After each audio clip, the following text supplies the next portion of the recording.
हाँ दोस्तों, मैं परमान राजवाड़े जो कि मेरा यूट्यूब चैनल है Parman Rajwade motivational speaker news. उस चैनल पे जाइएगा दोस्तों, और लाइक करना, शेयर करना और सब्सक्राइब करके, और किसी भी तरीके के कंटेंट आपको अगर चाहिए, आपको जो भी आपको आंसर या क्वेश्चन आपको देना है, चाहे उसमें कुछ भी चीज़ आपको वीडियो चाहिए, तो आप मेरे को प्रश्न करके आप वहाँ से जानकारी ले सकते हैं दोस्तों। इसी कड़ी में मेरा जो सीरीज चल रहा है अभी दोस्तों, मेरा एक कंटेंट लाने का, जो भी टॉपर है 90% से ऊपर जो बच्चे हैं हमारे छत्तीसगढ़ चाहे सीबीएसई लेवल पे वो लाते हैं, उनसे मैं जो एक एक्सक्लूसिव जो इंटरव्यू होता है उसके माध्यम से जानकारी पहुंचाऊं, जिससे आने वाले जो बच्चे हैं वो भी टॉप करना चाहते हैं, आगे बढ़ना चाहते हैं, जुनूनिया थे लेकिन उसको मार्गदर्शक नहीं मिल पाते हैं, तो इनके माध्यम से जो टॉपर हैं उनके जो पढ़ने का अंदाज है, किस शैली से वो पढ़ते हैं, उनका तजुर्बा क्या है, कैसे पढ़ाई करते हैं, और वो टॉप आते हैं। और बाकी लोग बहुत मेहनत करते हैं फिर भी टॉप नहीं आते, तो कुछ तो चीज़ होगा ऐसा लगता है, तो वो हम लोग जानेंगे। तो इसी कड़ी में करना चाहिए आज, जो कि ग्राम पंचायत रजपुरी जिला सरगुजा छत्तीसगढ़, जो कि पहुँचे हैं, हमारे स्टूडेंट भी हैं। और मैं शुरुआती में आप ब्रीफ में उन्हीं की जुबानी से मैं जानना चाहूँगा, उनका पूरा ब्रीफ में पूरा अपना परिचय बताएंगे। वेलकम, मेरे जो यूट्यूब चैनल उसमें स्वागत है। Thank you sir. जी मेरा नाम चिराग प्रजापति है। मैं जिला सरगुजा के लखनपुर ब्लॉक के रजपुरी गांव का रहने वाला हूं। जी मैंने 9वीं 10वीं की पढ़ाई रायपुर प्रयास से की है। जी मैं आपको बता देता हूं कि जो रायपुर प्रयास है वहां हर क्लास में राष्ट्रीय स्तर की जो प्रतियोगी परीक्षाएं होती हैं उनकी तैयारियां वहां कराई जाती हैं। जी और 10वीं में भी जो बोर्ड होते हैं उनके लिए भी वहाँ अच्छी तरह तैयारी की जाती है। तो मैं बता रहा हूँ, मैं 9वीं में वहाँ गया।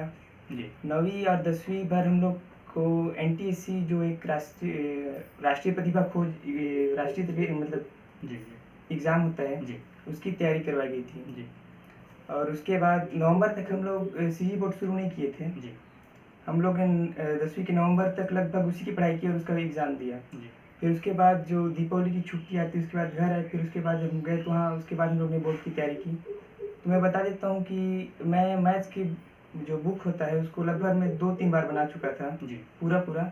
और जो सामाजिक ज्ञान की पुस्तक होती है उसको भी मैंने 2-3 बार पढ़ा था।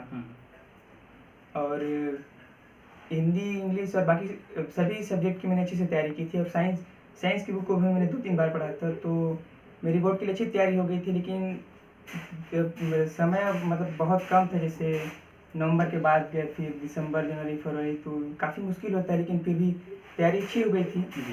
बस कुछ सब्जेक्ट में लगा कि कुछ ज़्यादा ही नंबर कट गए और उसका रीचेकिंग भी नहीं हो पाया, क्योंकि सरकार ने मतलब कुछ नई कंडीशन लगा दी कि अगर 10% नंबर बढ़ेगा तभी रीचेकिंग हो पाएगा। तो इसीलिए लगभग 9-10 नंबर के चलते मेरा मेरिट में नहीं आ पाया, मेरा मतलब चूक गया मैं 10वीं में। हाँ 10वीं में। और जो हम लोग एनटीसी की तैयारी कर रहे थे, तो मैंने दोनों लेवल को क्वालिफाई किया। और मैं मतलब 2019-20 के एनटीसी स्कॉलर रह चुका हूँ। जी, उसके लिए आपको गुड कंग्रेचुलेशंस। थैंक यू हाँ सर। हाँ। और ये 10वीं में आपका कितना परसेंट आया है? 2019 में मतलब पास आउट हुए थे 10th क्लास, है ना?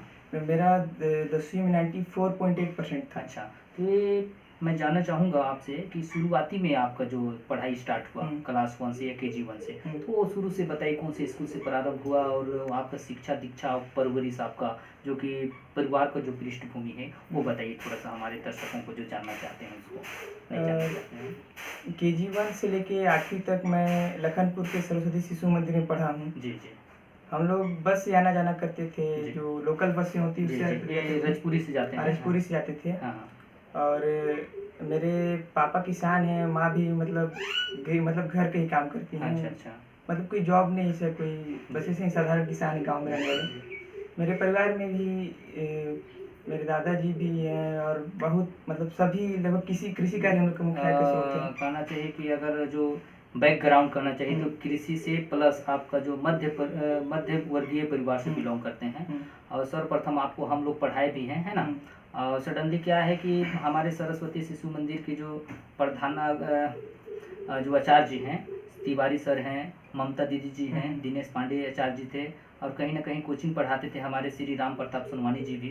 बैकग्राउंड आप लोग का अच्छा से परवरिश किए, पढ़ाई संवारे, आपका जो तराशा गया पर्सनालिटी में, और कहीं ना कहीं पढ़ाई की जो जड़ था वो मजबूत किया। और कहते हैं कि जड़ अगर मजबूत रहता है तो पेड़ का जो डाल होता है वो मजबूत होता है, जड़ अगर कमज़ोर है तो जाहिर सी बात है आने वाले जो जो उसका जो शाखा रहता है वो कमज़ोर रहता है। तो कहीं ना कहीं आपको बेसिक फंडामेंटल मिला, टीचर का गाइडलाइंस, माँ बाप पेरेंट्स का, और कहीं ना कहीं एनवायरनमेंट का बहुत बड़ा कंट्रीब्यूट रहा। लेकिन प्रतिभा जो रहता है वो मोहताज नहीं होती, वो कहीं ना कहीं एक प्रकाश या लाइट में आ ही जाता है ना। तो ये मैं कहना चाहूँगा कि जैसे 5वीं 8वीं में तो टॉपर रहे हैं, 9वीं में आप काफ़ी टैलेंटेड थे, प्रतिभा थे, पढ़ने का अंदाज था, और कहीं ना कहीं 94% या 95% आसपास उसी के एवरेज में रहे हैं आपका, तो टॉपर ही कहेंगे आपको। उसके लिए ढेर सारी शुभकामनाएं। आने वाले जो सपना है उसमें आप छत्तीसगढ़ में टॉप कीजिए, और आप कर सकते हैं। अगर आदमी सोच ले और जिस चीज़ को आप लगन से अगर करते हैं तो परसेंटेज तो फिर छोटा मोटा बात होती है, बहुत बड़ी बात है। आपसे मिल करके बहुत अच्छा लगा, लेकिन सबसे बड़ी बात कि अभी जो आप 11वीं पढ़ रहे थे, यहाँ पास हो गया, 12वीं के लिए क्या रणनीति है आपका? मतलब किस तरीके से पहली दफ़ा कहीं ना कहीं चूक हुआ होगा आने में टॉप 10 में, थोड़ा सा है ना, 8-10 नंबर बता रहे हैं आप, तो उस चूक को कैसे आप मतलब अपने ऊपर लागू करके आप कैसे तैयारी करें जिससे आगे आने वाले समय में आप टॉप कर जाएंगे, ये बारे में बताइए थोड़ा। देखिए, जैसे हम लोग पढ़ते हैं किसी भी क्लास में 10वीं या 12वीं में, तो किसी भी सब्जेक्ट को जैसे सरल या मतलब हल्के में नहीं लेना चाहिए। जी जैसे मेरा संस्कृत में कभी मतलब 70 से क्रॉस नहीं हो पाया था। जी। सब लोग सोचते हैं कि इससे ईजी होता है, लेकिन मैं उसी में नहीं कर पाता था। अच्छा, संस्कृत से। संस्कृत में मेरा थोड़ा वीक था। चलिए चलिए, ठीक ठीक। हाँ, वही मैं ही बोल रहा हूँ, किसी सब्जेक्ट को मतलब सरल नहीं समझना चाहिए। मैं जी। गलती हुआ था मेरे से भी, जी जी वो मान रहा हूँ। इसलिए अब मैं जब 12वीं में जाऊँगा तो सभी सब्जेक्ट को जी मतलब बराबरी दूंगा, मतलब जी। सभी को उसी के हिसाब से तैयारी करूंगा और कोशिश करूंगा कि 12वीं में मेरिट में आऊँ। जी जी।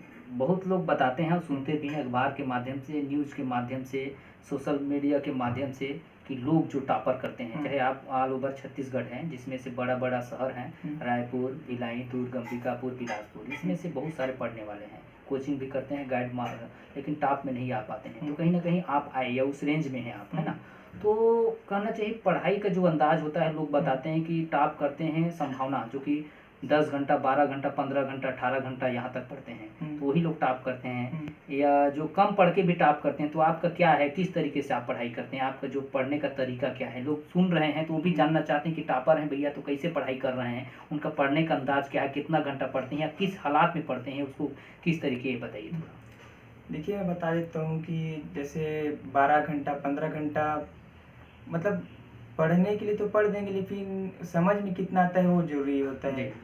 तो अगर आप लगभग रोज़ अगर 6 से 7 घंटा भी अगर रोज़ पढ़ते हैं, कंसिस्टेंस रहते हैं, मतलब लगातार, तो भी वो बहुत अच्छा आपका रिजल्ट आएगा। ज़रूरी नहीं कि आप, जैसे बहुत लोग होता है कि पढ़ना है करके एक दिन 15 घंटे तो पढ़ते हैं, लेकिन दूसरे दिन नहीं हो पाता। तो हिंदुस्तान का डीएनए में कि एक ही बार में झंडा उखाड़ना है, तो वैसे नहीं होता है। मतलब अगर कुछ करना है तो रोज़ करना पड़ता है। अब 6-7 घंटे ही करिए, काफ़ी होता है।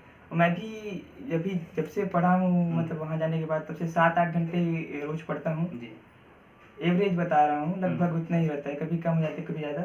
मैं ये जानना चाहूँगा आपका, ज़िंदगी में आप 12वीं पास हो जाइएगा, और मेरे को उम्मीद नहीं, आपसे ज़्यादा कॉन्फिडेंस मेरे को है कि आपको जो पढ़ाई का अंदाज है, जो दिमाग का जो कैचिंग पावर है, बहुत बढ़िया है। और चूँकि पढ़ाई भी हमारे सरस्वती शिशु मंदिर विद्यालय का बहुत बड़ा कंट्रीब्यूट है, योगदान है, और कहीं ना कहीं मम्मी पापा सभी का योगदान रहता है। और 12वीं में देखो 2, 3, 4, 19 को 20 किया जा सकता है, लेकिन 4 को 20 डायरेक्ट नहीं किया जा सकता। अगर थोड़ा सा मेहनत किए तो 19 को 20 करके 21 किया जा सकता है ना। तो इस तरीके से आपका आने का संभावना है। थोड़ा सा जो गलती हुआ वहाँ पर ध्यान देने, और थोड़ा सा मेहनत में अगर डेडिकेशन के साथ, समर्पण और जो एक लगातार होती कंटिन्यूटी, उसको अगर बरकरार रखिएगा तो 12वीं में आएगा ही आएगा। तो ये बोलना चाहता हूँ, आप ज़िंदगी में क्या करना चाहते हैं, आपका लक्ष्य क्या है? मैं मैथ्स के स्टूडेंट हूँ। जी जी। तो जब हम लोग जैसे 11th क्लास में पढ़े, 12th क्लास के, तो वहाँ हम लोग को जेईई की तैयारी करवाई जा रही है। अच्छा, इंजीनियरिंग। हाँ, जो IIT NIT होते हैं, मतलब जेईई के एग्ज़ाम के थ्रू जाते हैं कॉलेज में, IIT में। हाँ, तो मेरा सपना है कि मैं IIT मुंबई से CS ब्रांच मतलब से पढ़ाई करूँ। जी जी। और सॉफ्टवेयर इंजीनियर बनूँ। बहुत बढ़िया, आप बनिए, है ना। You have your target focus, JEE engineering, all over top engineering selected हुआ all over India and Mumbai. So selected engineering, और पूरा समाज का और पूरा जो भी है, आप जो इंजीनियर सेक्टर में जा कर के बहुत सेवा कीजिए, और मेरा हम लोग का पूरा आशीर्वाद है, आप पहुंचिएगा, है ना। Thank you sir. लक्ष्य ओझल ना होने पाए कदम में लाके चल, मंजिल तेरे पग चूमेगी आज नहीं तो कल। कभी हताश नहीं होना चाहिए, आगे बड़ा सोच रखना चाहिए, बड़ा मेहनत करना चाहिए, सकारात्मक रहना चाहिए और अपना डेडिकेशन के साथ लगे रहना चाहिए लक्ष्य पर। लक्ष्य अरे जाएगा भाग के कहाँ, आएगा उस कर्म वीरों के पैरों में, अरे जाएगा कहाँ लक्ष्य, है ना। लक्ष्य के पीछे लगे रहो, बिल्कुल आपके मिलेगा। एक सीट आपका रिजर्व है, ऐसा मेरा सोच और बनिएगा। आप में वो जुनून है, वो करने का एक रिदम है, टच, अच्छा पढ़ाई करते हैं, बहुत अच्छा। और ये बताइए आपका हॉबी क्या है, पसंद, मतलब हॉबी भी रहता है ना जिंदगी भाई। आप अचीव कर लिए लक्ष्य, हॉबी की तरफ अगर मैं बात करूँ तो हॉबी क्या क्या है आपका सर? जैसे तो खाली समय में कैसे एक्सपेंड यहाँ थे तो पहले क्रिकेट खेल लिया जी करते थे। क्रिकेट में काफी, हाँ क्रिकेट बहुत पसंद है मेरे को। हम लोग लगभग 8 तक खेल, लेकिन वहाँ जाने के बाद थोड़ा पढ़ाई भी हो गया और फिर उतना अच्छा मतलब बड़ा ग्राउंड नहीं था तो क्रिकेट विकेट नहीं खेल पाते थे। तो बस ऐसे ही दोस्तों के साथ मनोरंजन करते थे। बात जैसे पढ़ाई लिखाई कर ली, फिर फ्री टाइम मिलता था तो बस बैठ लिए तो दिन भर का डिस्कशन करते थे कि आज क्या हुआ, क्या पढ़े, सब थोड़ा बहुत। क्रिकेट के जो खेल है उसके अगर बात करें, उसके अतिरिक्त और क्या क्या शौक है, अगर जब टाइम मिले, मौका मिले कि यार घूमने का, कभी एडवेंचर जगह में घूमने का, नया लोगों से बात करने का, कुछ और रहता है तो ऐसे क्रिएटिविटी जो रहता है अंदर से, जो कि एक ज्वाला रहता है ना इंटरेस्टिंग, उस टाइप का क्या है आप में इंटरेस्टिंग? मेरे को घूमना बहुत अच्छा लगता है। अच्छा। हम लोग को टाइम भी मिलता है तो हम लोग दोस्तों के साथ कहीं कहीं घूमने जाते हैं। और गाना वाना सुनना भी मेरे को अच्छा लगता है। जैसे टाइम मिलता है घर में तो गाना वाना सुनता हूँ। अभी 2019-20 में गया था वहाँ स्टैचू ऑफ यूनिटी, मेरे को भी घूमने का अच्छा मतलब एक शौक है कहना चाहिए। और नए नए जगह में आप कभी भी नहीं गए हैं तो उस जगह इस टाइप का शौक था। मैं 2018 में ताजमहल में गया था। तो कभी आप रूबरू साक्षात आप दर्शन होता है तो कुछ अलग ही महसूस होता है, जाना चाहिए जब भी मौका मिलता है जिंदगी में, है ना। तो मैं ये समझ पाता हूँ जैसे इंडिया के लोग क्या हैं, उनके डीएनए में क्या सोच क्या है मैं नहीं जानता, बट क्या होता है कि विदेश के लोग हवाई जहाज से बहुत सारा पैसा एक्सपेंड करने के बाद जो दर्शनीय जगह है वहाँ जाते हैं, जबकि भारत में रहते हुए उत्तर प्रदेश या अगल बगल में रहते हैं उसको भी बगल वाले दर्शन नहीं किए रहते हैं। तो अच्छा अलग लगता है ना। तो ये सब ठीक है, पढ़ाई लिखाई, और सबसे बड़ी बात है आप उसमें जाइएगा तो इंग्लिश से जो रहता है, इंग्लिश सब्जेक्ट का काफ़ी, कोई भी इंडस्ट्री में जाइए इंग्लिश का जो एक प्राथमिकताएं रहता है वो बना रहता है, चाहे आप बात करने से लेकर समझने से लेकर चाहे स्किल पर पर्सनालिटी डेवलपमेंट, और ये सब रहता है। बहुत अच्छा आप बताएं। और जो टॉप करना चाहते हैं, जैसे और भी दोस्त हैं, छात्र हैं, चाहे all over India, all over Chhattisgarh, चाहे भारत के सीबीएसई से, सीजी से, चाहे कोई भी बोर्ड से आप दे रहे हैं, हिंदी मीडियम चाहे इंग्लिश मीडियम के जो छात्र, उनको क्या सुझाव देना चाहते हैं जो टॉप करना चाहते हैं, वो किस तरीके से पढ़ाई करना चाहते हैं, आपकी जुबान से मैं जानना चाहूँगा। देखिए, टॉप करने के लिए तो सबसे पहले अपने ऊपर मतलब भरोसा होना चाहिए कि मैं कर सकता हूँ। मतलब कॉन्फिडेंस बहुत ज़रूरी होता है, नहीं तो उसके बिना आप कितना भी पढ़िए हो कोई मतलब का नहीं रहता है। और रोज़ पढ़िए। मैं पहले ही बताइए किसी सब्जेक्ट को मतलब आसान समझ के मत छोड़िए या फिर उसको थोड़ा हल्के में मत लीजिए, उसको भी उस बराबर ध्यान दीजिए मतलब। और रोज़ पढ़िए, मतलब कंसिस्टेंट रहिए, कभी छोड़िए मत। और एक आध दिन हो जाता है लेकिन लगातार मत छोड़िए, रोज़ पढ़ते रहिए और अपने ऊपर भरोसा रखिए तो फिर सब हो जाएगा। और जैसे पेपर से पहले मतलब प्रैक्टिस करना चाहिए, जो प्री बोर्ड लगभग 2-3 जरूर देना चाहिए पेपर से, मॉडल पेपर होता है उस तरीके का, तो वो करना चाहिए। और मैं बताना चाहूँगा कि जैसे जो कुंजी उंजी होता है, ठीक ना, उसका मदद लेना चाहिए। लेकिन जैसे बोर्ड में आने के लिए बुक्स पढ़ना मैं ज़्यादा रिकमेंड सुझाव दूंगा, क्योंकि बुक पढ़ेंगे तो आपका, अगर मेरिट के लिए बोल रहा हूँ, मेरिट के लिए आप बुक पढ़ना जरूरी ही है। अच्छा, और जो बेसिक जो फंडामेंटल माइक्रो लेवल के घूस करके कहते हैं ना, समुद्र में अगर जाना है सीप को अगर चाहिए तो गहराई में जाना पड़ेगा, तो पूरा विस्तार से जाना पड़ेगा कि कहाँ से कौन सा प्रश्न पूछते हैं। अब ब्रीफ में अगर तैयारी किए रहेंगे तो थोड़ा सा दिक्कत होगा, है ना। बहुत अच्छा बताया। और सबसे बड़ा बात है जहाँ तक है तो स्किल राइटिंग, क्योंकि आप नहीं जाते वहाँ, आप जो लिखे हैं वही जांचा जाएगा। आपका जो स्किल राइटिंग है कितना बेहतरीन है, कितना सुंदर है, कितना साफ है, और कितना जो जांचने वालों को कितना प्रभावित कर सकते हैं। The first impression is the last impression होता है। आपको कॉपी को देख के लगना चाहिए कि दुल्हन के समान सजाएगा। लिखने का अंदाज बहुत ही टेक्निकल है, बहुत ही तकनीकी, जो लिखने का जो दक्ष है बहुत ही बेहतरीन। ऐसा लिखना है कंप्यूटर से लिखा गया है। एक एक चीज़ का मतलब तभी आप टॉप कर सकते हैं। टॉप अगर करना चाहते हैं उसके लिए है, सामान्य पास होना चाहते हैं उसके लिए तो कोई दिक्कत नहीं होता है ना। तो ये सब बहुत ही अच्छा रिक्वेस्ट। और ये मैं जानना चाहूँगा लास्ट क्वेश्चन आपसे, आपका एक एक दो तीन जितना भी पॉइंट बताना चाहेंगे, एक मजबूत पक्ष आपका जो एक स्ट्रेंथ होता है, अब एक वीक पॉइंट मैंने कमजोरी पक्ष बता दीजिए आपका। जैसे मैं बताना चाहूँगा कि मैथ्स मेरा शुरू से ही स्ट्रांग था जी तो मैथ्स में ज़्यादा नहीं भी पढ़ता था फिर भी उसमें अच्छे नंबर आ जाते। जैसे मैथ्स का पेपर है तो उस दिन नहीं भी पढ़ा तो फिर भी ऐसा लगता था कि 75 में 75 आ ही जाएगा। जी जी क्योंकि मतलब एक बार पढ़ लेते थे फिर वो लगभग जैसे बोर्ड का है तो थोड़ा बहुत ईजी ही रहता है, मैथ्स उतना टफ नहीं रहता। तो मैथ्स मेरा अच्छा था और साइंस भी मेरा ठीक ठाक था। मतलब लॉजिकल चीज़ें होती हैं ना उसमें, तो जैसे समझने में आसानी होती है कि ये क्यों हो रहा है कैसे हो रहा है। तो मेरा फिजिक्स और केमिस्ट्री अच्छा था, बायोलॉजी थोड़ा वीक था लेकिन फिर भी बोर्ड के लिए काफ़ी ठीक ठाक ही था। और एसएसटी मेरा अच्छा था क्योंकि उसमें डेट वेट मतलब इंटरेस्टिंग लगता था, मेरे जो कहानी होती है उसमें तो सब मेरा ठीक था। मतलब मेरा मैथ्स साइंस और एसएसटी ठीक ठाक था, उन तीनों में अच्छे ही नंबर आते थे। बस लैंग्वेज में मेरे को थोड़ा दिक्कत होता है, जैसे संस्कृत में मैं थोड़ा इजी लेके उसको थोड़ा छोड़ दिया था जी तो इसीलिए मेरा थोड़ा भारी पड़ गया थोड़ा सा। थोड़ा भारी पड़ गया। और कोई भी चीज़ दुनिया में आसान नहीं होता है, हाँ। बस उसके प्रति गहराई से जानकारी नहीं है तो थोड़ा सा वही संकट डाल देता है। और कहीं ना कहीं आपका जो संस्कृत में बता रहे हैं वीक पॉइंट है, मैं चाहूँगा कि भाई हर इंसान से गलती होता है, जहाँ तक भगवान तक भी गलती होता है ना। हर किसी के पास कोई दिक्कत नहीं है, लेकिन उस गलती को बार बार दोहराओगे तो फिर दिक्कत होता है। तो आप, मैं चाहूँगा कि ना दोहराएं, अच्छा से वेल तैयारी करके वेल प्रिपरेशन करके जाइए और टॉप 1 पे छत्तीसगढ़ में टॉप 10 में जगह बनाइए। टॉप 1 में मेरे को अभिलाषा है और आपका जो मुराद है, सपना है, ख्वाहिश है, हसरत है, अभिलाषा है, वहाँ तक पहुँचे। अपना नाम और अपना परिवार का, अपने माता पिता का, अपना गांव का और विकास खंड लखनपुर का और ये जो सरगुजा है और पूरा छत्तीसगढ़ का और पूरा इंडिया के कहीं ना कहीं आप अगर जॉब लोकल सेक्टर पे जाते हैं तो अगर एक कामयाब होता है, सक्सेसफुल होते हैं, अचीव करते हैं, उपलब्धियां प्राप्त होता है तो कहीं ना कहीं सबका योगदान होता है और बहुत ही अच्छा रहता है ना। तो इस तरीके में टैलेंटेड है, बहुत अच्छा लगा। मैं चिराग जी से ग्राम पंचायत रजपुरी, जिला सरगुजा, छत्तीसगढ़, जो कि इनका मध्य वर्गीय परिवार से बिलोंग करते हैं और शुरू से ही टैलेंटेड और प्रतिभा से भरा हुआ था। लेकिन कौन सा चिंगारी विस्फोट हो जाए नहीं जानते हैं दोस्तों, लेकिन सबसे बड़ी बात है कि शुरू से ही प्रतिभा था। और शुरू में जैसा बताया कि राम प्रताप सोनवानी सर जो हैं शिशु मंदिर में पढ़ाते हैं और बचपन से कोचिंग भी घर में मतलब होम में ही डिलीवरी दिए और इनको संवारे और विद्यालय का बहुत बड़ा योगदान था। और जैसे आप 5वीं 6वीं 7वीं 8वीं 9वीं तक सरस्वती शिशु मंदिर लखनपुर जिला सरगुजा छत्तीसगढ़ में पढ़ाए और जिसमें जो वहाँ के टीचर थे जिसमें से मैं भी पढ़ाया हूँ इनको, जो कि वहाँ तिवारी सर हैं, ममता दीदी जी और मधुबाला दीदी जी, दिनेश पांडे आचार्य जी और दिनेश सोनपाकर और भी टीचर थे, जो कि कहीं ना कहीं जितना भी टीचर थे उनका बहुत बड़ा योगदान था।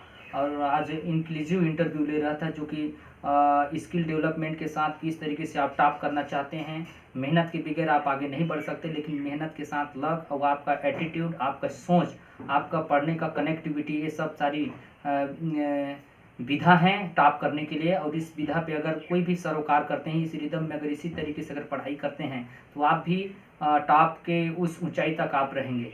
एक खूबसूरत अल्फाज है, उड़ती हुई लहरों की साहिल नहीं होती है, हौसलों से मजबूत कोई दीवार नहीं होती है, अपने दम पर टकराते हैं चिराग जलने के लिए, उसे किसी कोनों की दरकार नहीं होती है, बस जुनून, दीवानगी, पागलपन और लक्ष्य तक पहुंचने के लिए एक तड़प और ज्वाला वाग होना चाहिए। आपको कोई वहां तक नहीं रोक सकते, बस आप एक बार सोच लीजिए, उसमें लगातार कंटिन्यूटी लगे रहिए, वहां तक जरूर पहुंचिएगा। वो अपने हिंदुस्तान का नाम रोशन और परचम लहराइए। ऐसे खूबसूरत अल्फाज के साथ मैं परमान राजवाड़े विदा लेता हूँ। लेकिन दोस्तों, मेरा चैनल है Parman Rajwade motivational speaker news, उस चैनल पे जाइएगा, लाइक करना, शेयर करना, सब्सक्राइब करना। और जो भी आपको डिस्क्रिप्शन में जाके कमेंट बॉक्स में कि अगर आपको कोई भी क्वेश्चन है, अगर आपको कैसे वीडियो अगर चाहिए तो वहाँ कमेंट करके बताइएगा। आप लोग का प्यार और मेरे को प्रतीक्षा रहेगा। इसी शुभकामनाओं के साथ जय हिंद, जय भारत, जय छत्तीसगढ़।